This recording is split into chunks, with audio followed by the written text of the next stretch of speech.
je m'appelle Bibi Seck. Je suis designer et cofondateur de la galerie 1408.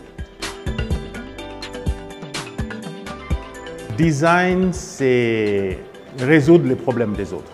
C'est trouver des solutions aux problèmes des autres. Je dessine depuis toujours, depuis que je suis gosse. Je n'ai jamais arrêté de dessiner. Je savais que j'allais faire un métier lié au dessin. J'ai découvert le design en passant devant une école de design à Paris. Lorsque j'étais designer chez Renault, je travaillais surtout dans la conception des intérieurs, et notamment la première Scénic, et même la deuxième Scénic également, l'intérieur de ces voitures. J'ai beaucoup appris en tant que designer chez Renault. En fait, lorsqu'on sort, on veut pousser les gens à faire des écoles, et on les encourage à aller dans des centres de formation, mais vraiment, la formation, c'est vraiment quand on commence à travailler dans des entreprises. Vous apprenez même, par exemple, je ne sais pas si à l'école, on m'a vraiment appris à collaborer. Alors que lorsque je suis arrivé chez Renault, une voiture ne se crée pas tout seul. On travaille avec des différents ingénieurs, des ergonomes, des maquettistes, on travaille même avec d'autres designers. Donc, on apprend à travailler plutôt en équipe, quoi. Il y a un produit que j'aime bien, que j'ai créé au Sénégal. C'est une ligne de produits de mobilier fait à base des déchets du Sénégal, en tout cas en plastique recyclé. Fait en plastique recyclé. Et donc j'aime bien ces produits issus vraiment de matières premières qui viennent de nos poubelles.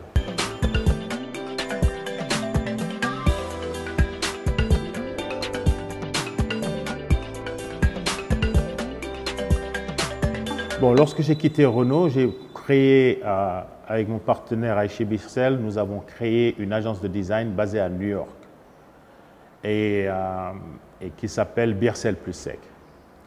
Puis,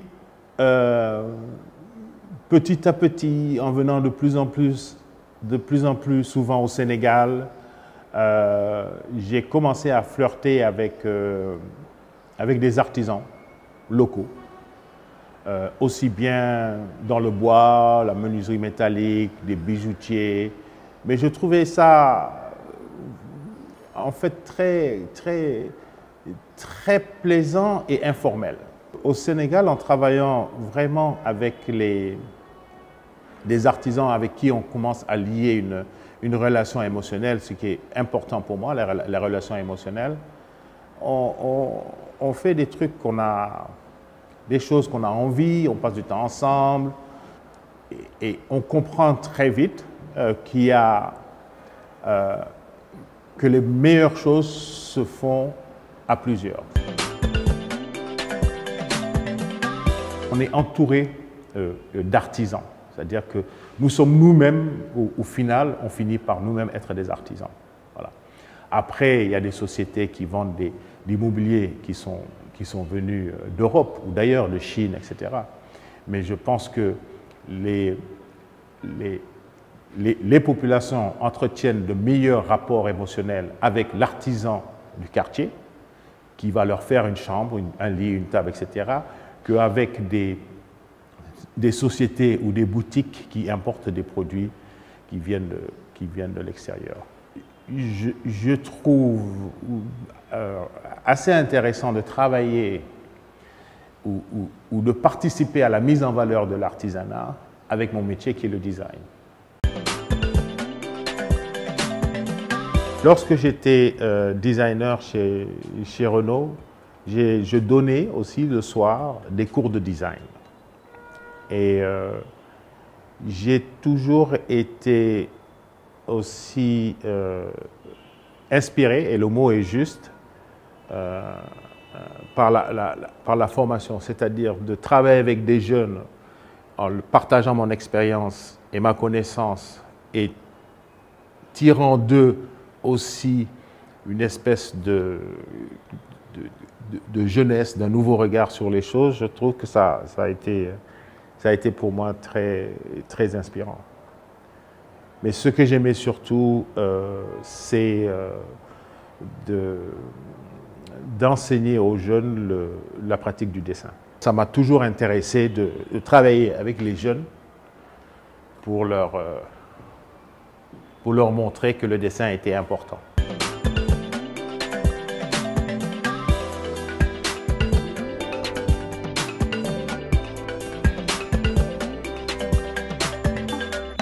Longtemps, j'ai espéré créer une école de design et peut-être qu'après mûre réflexion, je pense que c'est peut-être pas forcément la priorité, c'est de plutôt participer à la formation de l'artisanat.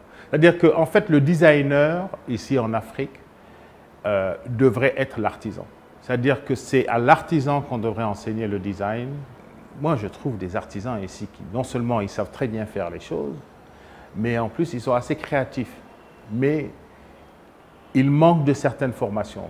C'est peut-être pas de designers tout court dont on a besoin en Afrique, mais d'artisans designers aussi, d'artisans qui sont à la fois, qui ont une formation aussi en design. Et parce que ça, je pense que c'est vraiment l'avenir pour l'Afrique.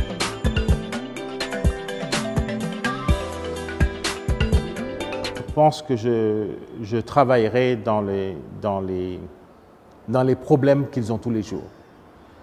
Par exemple, je pense au transport. Le transport, entre le moment où ils quittent chez eux, à 25 km d'ici, pour arriver au centre-ville, dans des bus qui n'ont pas été conçus naturellement pour notre environnement. Si on améliorait le transport des Sénégalais, ça ce serait un grand pas pour eux, quoi.